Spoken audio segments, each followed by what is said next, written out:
Catherine Bernardo update for Pilipinas Got Talent semifinals. Ang ganda ni Catherine, no?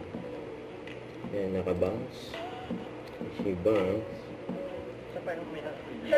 Nakapost ni with Catherine Bernardo. Gusto babi akin.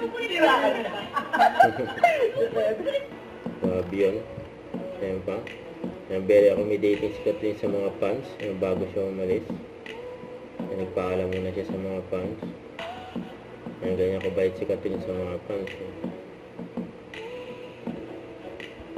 Ayan, top tropa. Bait pa nga ni Catherine niya. Ayan, natawa si MJ Felipe. Natawa si FMG. TV. Ayan, no? So, Pilipinas Got Talent. Nasa-post ni Tita, no?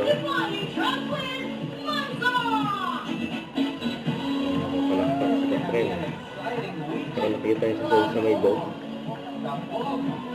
Alright.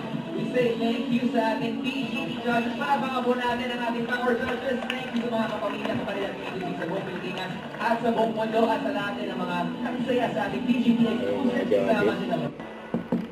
So, ito pa yung picture ni Catherine nung in-interview sila sa TFB Patrol ni MJ Felipe.